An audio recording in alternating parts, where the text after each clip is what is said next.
Good evening and welcome to another iHomeschool Hangout.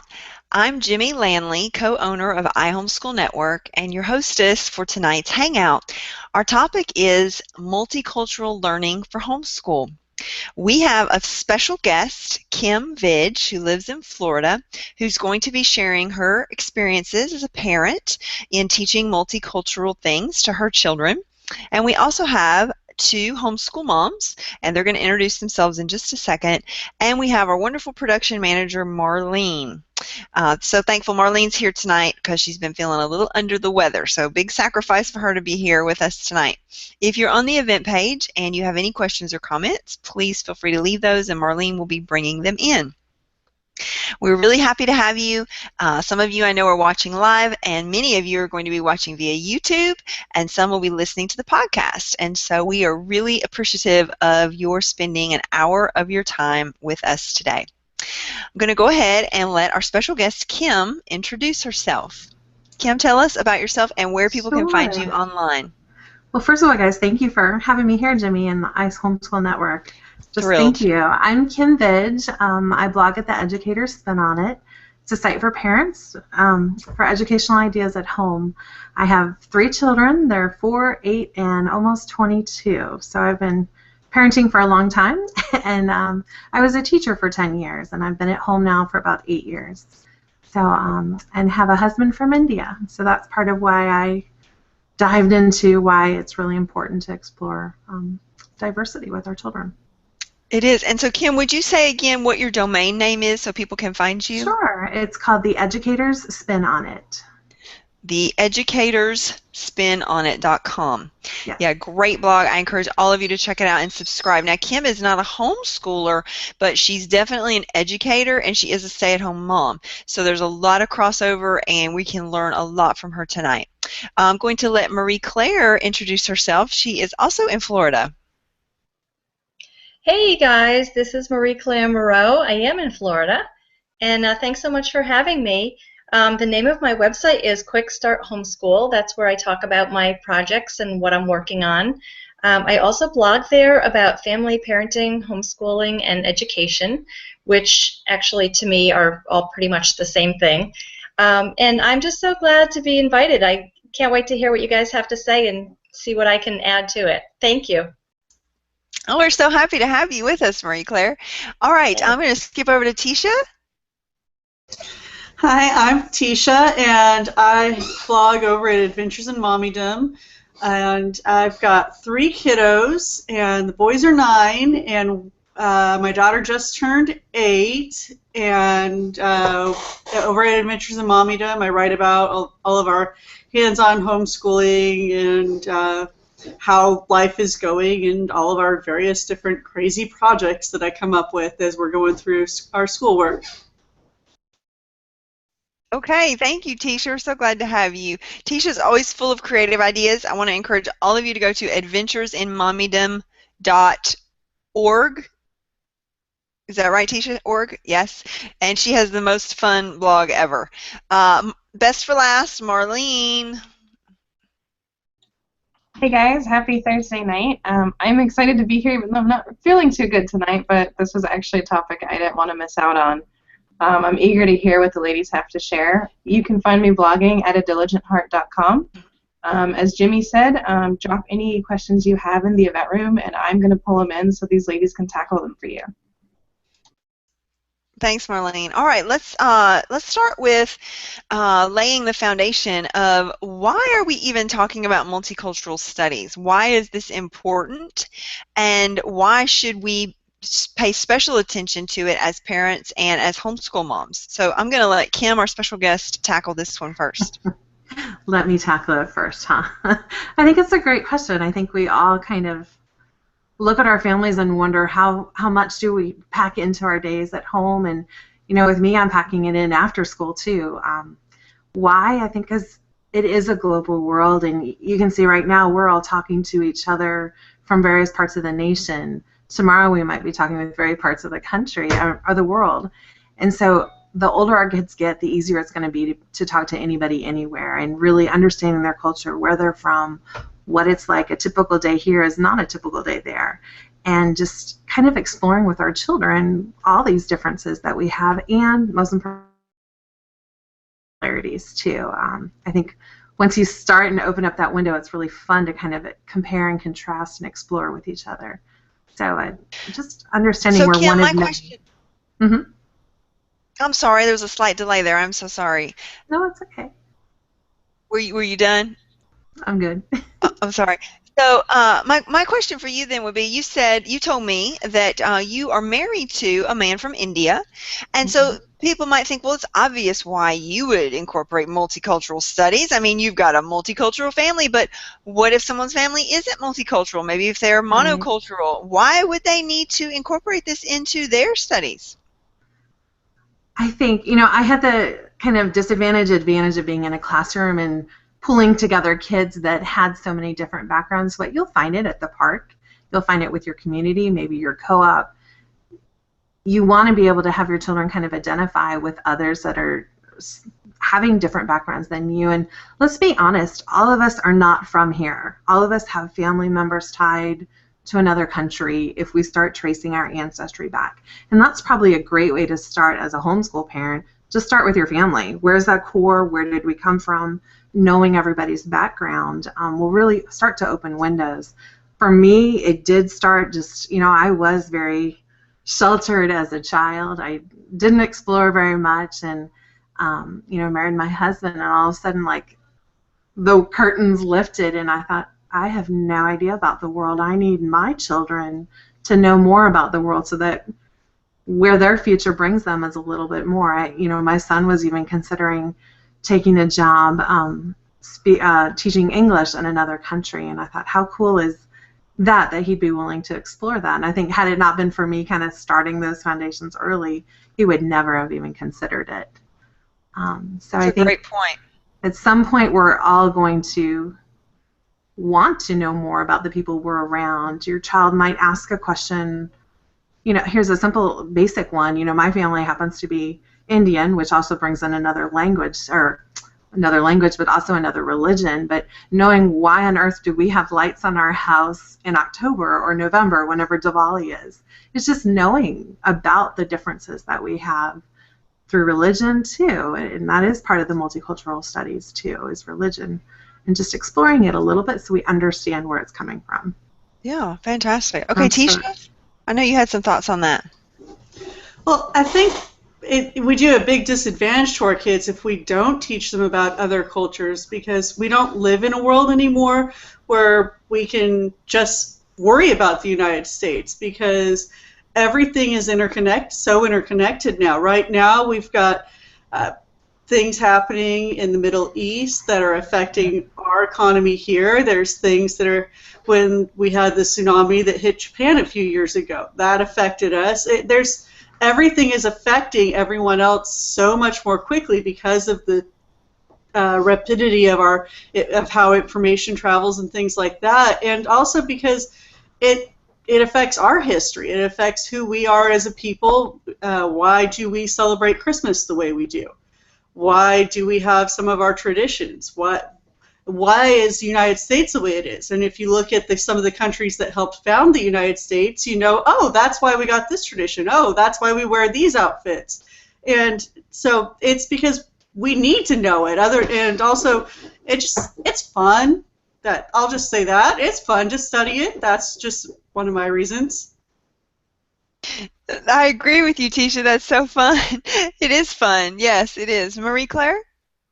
Yeah, I really just wanted to piggyback on something that was said earlier, and that is really about the ancestry, and something that I think really grounds kids and gives them an understanding of where they come from, who they are, who their family members are, and a greater understanding of their traditions. It really does come from the multicultural dimension of their families. So, I mean, that is a great reason. But something I think that has not really been touched on yet has to do with the workforce. A lot of our kids, particularly the ones in middle and high school, are going to be looking at careers, and who knows where these kids are going to land. So in the future, it's not just so much an understanding of geography or history, but it's also, I think, protocols It's an understanding of behavior, mannerisms, exposure to different cultures. So there are a lot of, I think, workforce-related reasons that are going to become important as the kids are older. So I just wanted to inject that because I think that's something we really can't ignore if our kids are going to end up working in, China or Guam or wherever they may end up. I think that's just so critical for the older kids. Of course, excellent point. And as homeschoolers, we do need to be thinking down the line to those kind of decisions way down there. So excellent, thank you. So let's go ahead and dig in and talk about where do you find these multicultural resources? What are your best go-to spots, either online or stores or wherever? Kim, what would you suggest? Where are your favorite places to get these resources? Probably my first place I would stop is the whole Multicultural Kid Blogger group. They have a website. There's hundreds of participants all blogging about learning about culture with your children. That's probably my go-to spot right now. And that's what I pin onto our Pinterest board quite often is the resources for that. Now, is there a domain name that we need for that? MulticulturalKidBlogs.com. Okay, because we need to put that on our event page. Yes. There's some fabulous ladies who that's their passion project is really raising children that are global kids. So MulticulturalKidsBlog.com. I think it's kid. I think it's just kid. one. One kid. I think. I'm not sure. I'm so all right, bad. we'll find it. We'll definitely find it, and I know Marlene will get that up on the event page because I'm not familiar with that one either. So that sounds like a great resource. And what else do you recommend, Kim? There are all sorts of things. I love some of the mail programs that come home, like little passports that come once a month. That's a great way to do it. We even blogged about around the world in 12 dishes. So literally we took the kids around the world through food and books. I mean, your library is your best friend, at least for me, in terms of exposing your children to different cultures. It's there. It's free. You pick a place and you kind of allow your child to show which portion of it they're interested in. It might be industry, it might be arts, it might be architecture, it might be geographic locations within that region. You can play around a little bit with that, and I think your library is going to be your best tool to find that. I'm bad about like reserving things online for what's coming up. And then recipes, the internet is where I would find a lot of those from. I think you can learn a lot about a country in terms of through their spices and their foods and what's native to their region, and then you're talking about agriculture within that region. So there's all sorts of different ways to explore it. Okay, great. So that's a wonderful resource, multiculturalkidblogs.com. And what other resources? Marie Claire, do you have some that you'd like to suggest? Oh, you muted yourself. There you go. Can you hear me? Sorry about that. A great way is to begin teaching a foreign language in your home. So I know you guys all know of the various products. I mean, everything from Rosetta Stone to Powerglide to you name it. There are a bazillion courses, Berlitz and whatever. Because, it's not always just a foreign language. Oftentimes they will talk about the history of an area, the traditions. The kids are learning about, foods, places, people, jobs, careers, all within the context of learning that language. So I actually love the foreign language books and courses for that because it's not just syntax and semantics. It's really all about, the history of an area. So I love the foreign language courses for that. And then the other thing I was just going to inject is really and truly, I think a lot of what, at least in my home and the kids that I've worked with, a lot of what we use are just local activities. Aside from the library, there are so many festivals and fairs and things going on in our community where the kids can really learn a lot about different cultures. So I know, for instance, in our town we have the Italian American Club and the Portuguese American Club, and every year there are these wonderful food events or these blowout festivals with music and all kinds of activities, planned, and that's another great place for kids to learn. So really, it doesn't have to cost money. I love foreign language curriculum for that, but also definitely take advantage of what's going on in your hometown. Great advice, absolutely. Tisha, what have you found to be good for multicultural resources? My best bet has usually been my library. I have a surprisingly good library, and I combine that with Google, and I look up the country that I'm planning on studying next, and I check out 30 picture books and narrow it down to like 5 or 10, and that's what we'll do. So we actually just finished India today, ironically enough, because we've got some friends who moved over there about 6 months ago. So we decided to. I told my kids pick 3 countries each, and India was one they all picked. So we did that one first. From there, we're going to China, because one of my sons is obsessed with China right now because he's taking Kung Fu. But as to actual real curriculum that's like published where you don't have to do any researching, the ones I know of offhand, Galloping the Globe is for earlier elementary. It's kind of somewhat worksheetish. I think there's some books that they recommend with it. Little Passports, it goes through, I think, 24 countries total. That's a monthly subscription club. North Star Geography's for high school, and I'm assuming that one does cultural studies as well. I haven't touched it at all because my kids are nowhere near the age. And those are the only ones I can think of offhand that I know of that are actual curriculums. There's some that are on the verge of coming out that I've heard of, but nothing that I'm like, yes, that's the one, but I'm picky.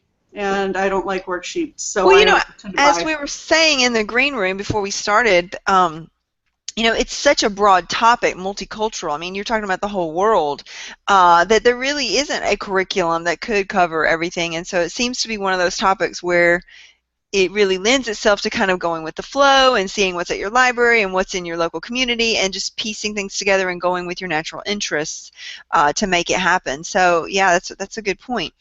I would like to suggest that you go to your local international market, or, you know, the Chinese market or whatever, but going to those little grocery stores, you know, the little Middle Eastern deli down the street, and eat lunch there, because that is a great, you don't even have to cook. You know, I'm thinking go out to eat, and oftentimes those people are so friendly and so happy that you care.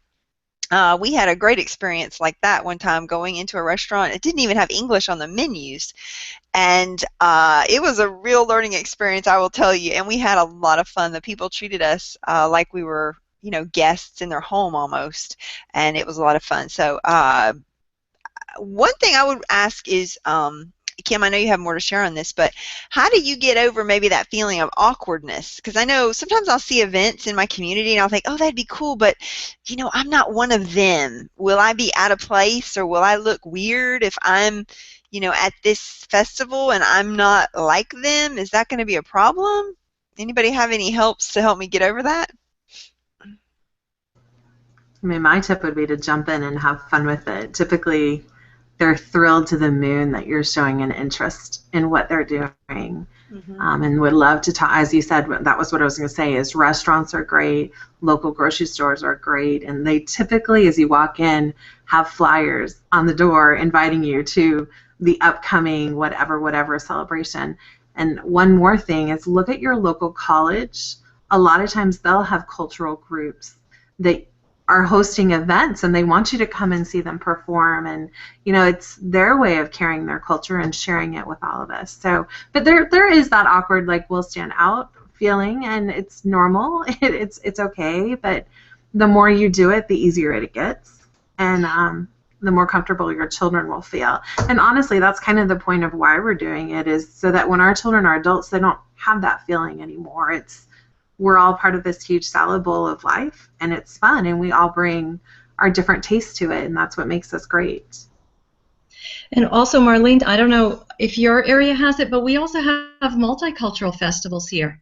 And actually, we've done that with some of the homeschooling groups and co-ops too, where we have put on different things, and families have each sponsored a different country. Sometimes it's the country of origin that the kids will pick, but other times it's just, you know, like Tisha said, it's just a country that your kids are just, you know, obsessed with.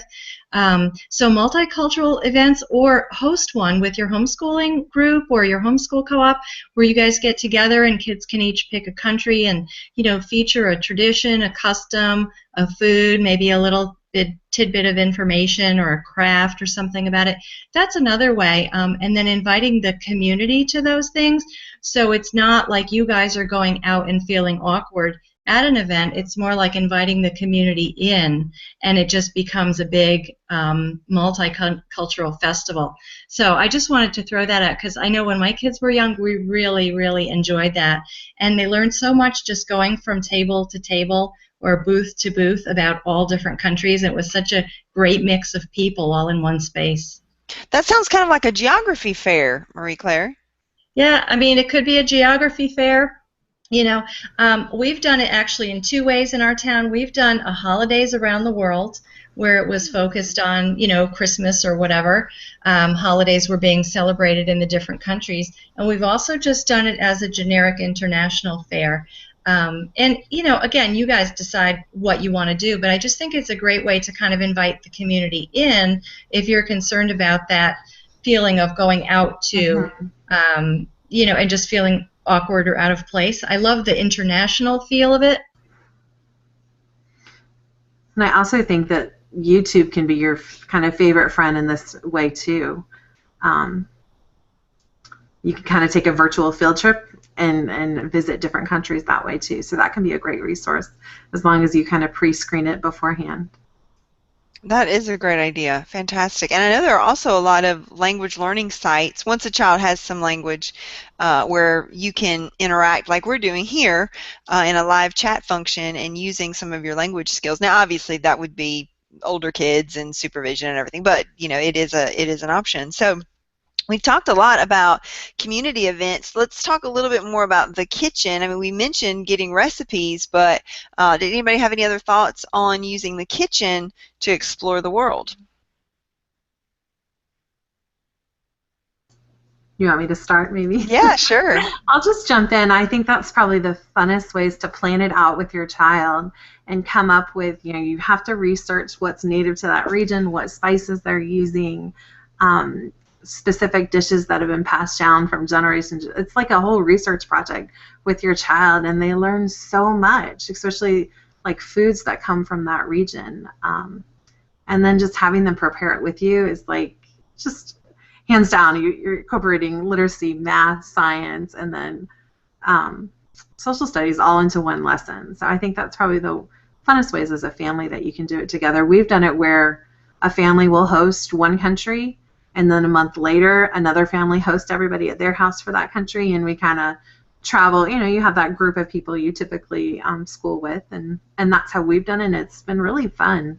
And we'll typically tie in, as you said, crafts and stuff.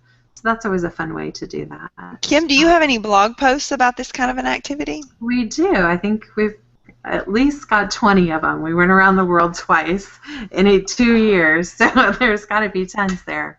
For you, yeah. Wow. Okay, so how would our site? It says around the world. It's right at one of the tabs at the top of our site. Okay. You'll see them heavy on India and Russia because my husband's from India, but my co-blogger's husband is from Russia. So we try to share as much as we can about, you know, for our children. Honestly, we want them to learn about where things are from. But we did do literally around the world through that whole group, and that group's on Facebook as well. That you can look up around the world in 12 dishes. And they've shared all sorts of things. They've got their own Pinterest board that you can use as recipes. Because it's fun. So you're bringing up Pinterest, so let's talk about Pinterest. I know that Kim is a crazy Pinterest fanatic, if I can say that. I think she has over 1 million followers. Yes, ma'am. Insane. So this lady knows her Pinterest. She uses it all the time, and I know all of us do. So how is Pinterest of benefit when it comes to multicultural studies? Well, first of all, it just rocks for anything when you're researching, right? Like, it just does. You know, for us, our bilingual board and world geography boards are one of our most popular ones. How can we use it? I mean, it's basically become that tool belt of taking all these resources we're finding and putting them in one place. So if you're planning your curriculum, I would do boards that are based on countries and just start pulling it in as you see it. And once you've got enough to build up a unit, then off you go and you study about it. I was excited the other day. There's this whole India campaign, and they followed me on Pinterest, my India board, and I was like, yes! Like, how cool is that? That, you know, here you go to their airport and that's what you see is all their images. So you never know who you'll connect with too.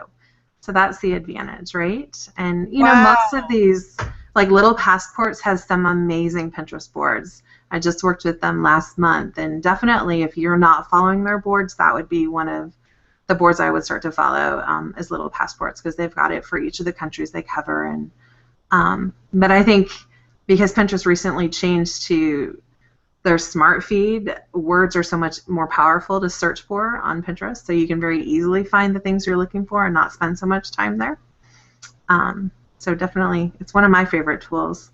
Yes, I would say use the search function in Pinterest, and I found myself using it as a search engine to search for crafty ideas, well, yeah, especially crafty ideas, homeschool ideas. So definitely, ladies, if you're not already using Pinterest to search, definitely start getting in that habit of going to Pinterest and putting in some keywords and seeing what comes up, because most of the content there has already been kind of, you know, vetted. It's kind of other people have already said, yeah, this is worthy, and you're really culling out some of the not so quality material.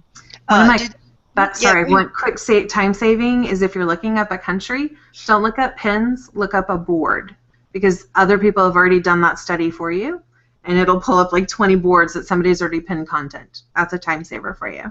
That is an amazing tip.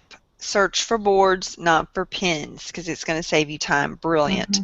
Marie Claire or Tisha, did either of you have any suggestions for community events using the kitchen or Pinterest? Anything? I have something I want to share that maybe you guys have done this before, but this is just a phenomenal activity for any kind of state studies or, you know, global studies, and that's the postcard unit. I don't know if you guys have done this before, where you join a group and the kids will address postcards to kids in other countries, and then they receive postcards from places in other countries, and it becomes this whole thing where you can weave it into not just geography, but you could also talk about the landmarks or, you know, places that are pictured on the postcard, and you can run in a lot of different directions. We've even participated in one where the postcards had recipes on them, so we wove that into the cooking. But it's awesome because then you can map these things out, look on globes, you get pen pals. I mean, it just goes into 1,000 different directions. So I think the postcard studies are really, really awesome. And I know there used to be, I believe there still exists some groups online that you can join, or you can just get together with you know, family members overseas and start kind of a chain letter sort of thing on your own. But I wanted to share that because I think that's such a fun activity for kids. And I have a question for Kim, because regarding Pinterest, I love that you talked about a board per country. But can you also talk about how the kids can maybe create a collage on Pinterest? Because that's something we were trying to do, and actually I would love your feedback on how to do that, because I think that's a fabulous In terms of them searching on their own on Pinterest is what you're thinking? Yeah, I'm just thinking having the kids use Pinterest as a collage. That's what we've been attempting to do instead of a board per country. So I just love listening to you because I think that's a fascinating idea. That's a whole other topic I could talk about for a very long time. My one little tip I would say if your child's going to be on Pinterest is to have them using secret boards. So kind of what they're doing is not really as public as what you're doing, pinning stuff. And they can collaborate with peers and gather stuff there all together on that secret board. So it works the same way. It's just no one can see what they're doing. And I think it's just a little level of security in terms of a social platform with any child, and particularly older ones should be on there, over 13. But that's a great idea, and as homeschoolers, we definitely want to empower our kids and put the work back on them, because that's where they're going to learn. And so I loved, Kim, when you said earlier that for the cooking, you put that on the children to research a recipe and find the ingredients and do that. And because I think most of us moms would tend to do the research ourselves, find the recipe, make the grocery list, go to the store and buy it, you know, and then we only let the kids in at the point of maybe stirring and eating. And we're making a huge mistake there. And they remember it too. Like, that's the key. They remember that they had to do it. It's fun. It's a whole adventure.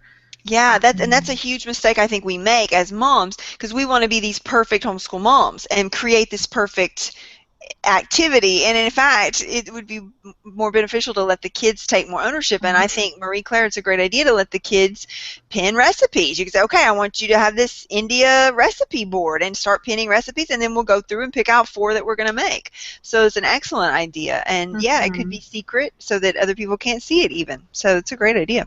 And another thing with Pinterest, you can have your child scan what you've already pinned and have them select it and pin it to a board where they're getting a little bit of self-choice, but you've pre-screened it into a zone if you're wanting another level of security. Anyway, go ahead. Continue with That's great. Tisha, you have a post. I hope that you'll share that on the event page, but tell us a little bit about that Cooking Around the World post that you have. You're muted, babe. Okay, now that I've hit the unmute button, basically we were doing the cooking around the world in 12 dishes with Kim, and we were in that group too. And after a while, we kind of got behind, and so we've been behind the last couple of months. But what I had been doing is I'd been going on Google and looking them up, and the recipes were flopping. That they just were not doing well, and I have shared on various different ones of these hangouts of my horrible bad luck with cooking recipes. And so this last time, what I did about a month ago is I went to our library and I checked out about 15 different cookbooks that were cooking around the world.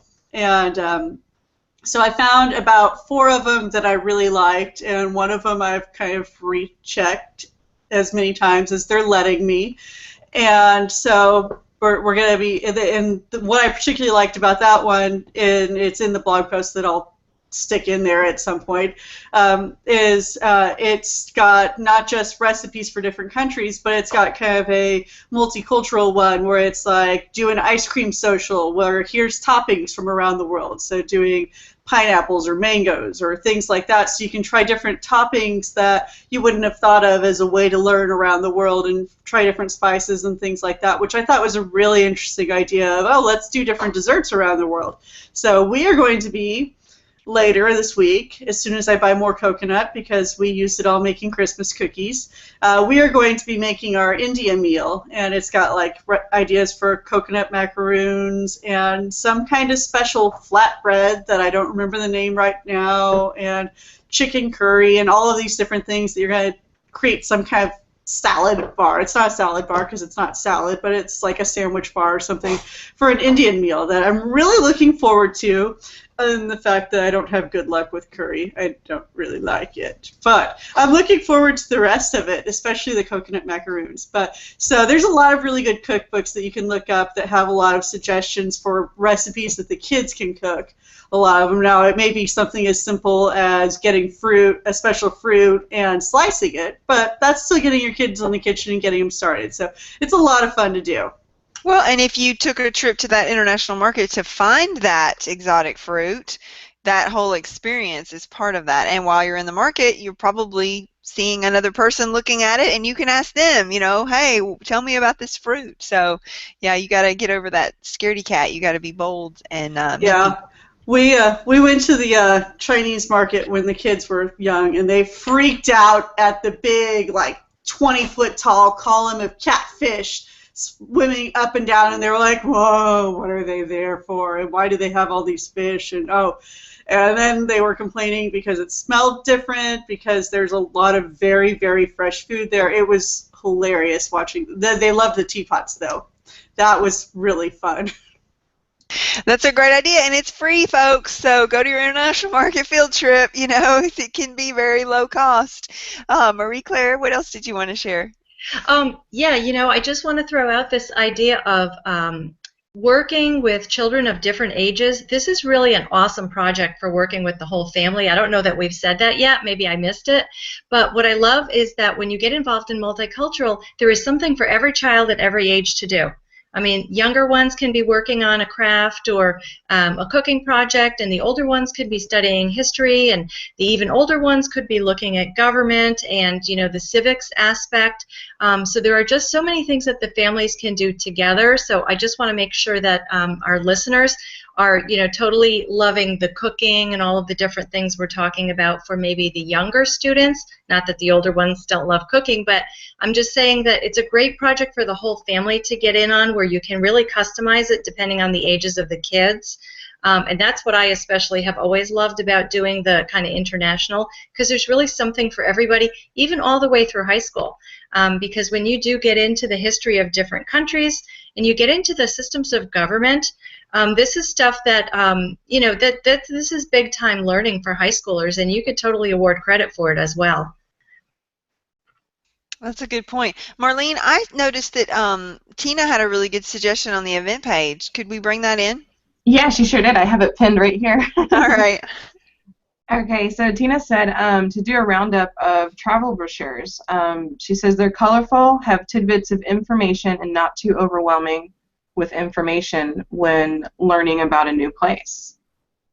Yes, and a lot of times now the websites, you can just request it online to have them actually mail you things. Of course, you can download PDFs, but then you have to print them. I think it's not quite as fun as getting mail. So request those travel brochures. It's a great way to get information and pictures for scrapbooking or notebooking. So Kim, I think you had some thoughts to share about travel itself. Yeah, it's not my idea. It was my friend whose mother happened to run the social studies program at the school board, but before they ever traveled, as a family, the family had to do a research project to present at the dinner table about where they were going, talking about local government, talking about geography, historical places. And I thought that's such a great tip if you're traveling with your child, to do all the research ahead of time rather than post. Of course, follow up post. But I love that, that was their homework before they could go on their trips. And I think travel, if you can afford it, is another key thing to do.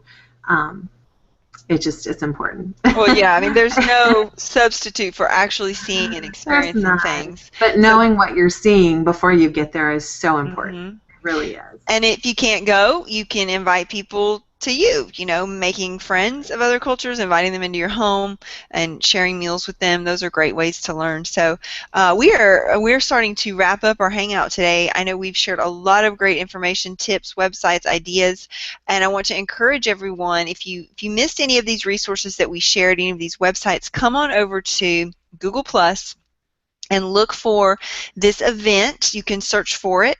It is called MultiCultural Studies for Homeschool. And if you'll search for that on Google+, you'll come up with this Hangout event page, and you'll be able to see a lot of these resources that we have shared.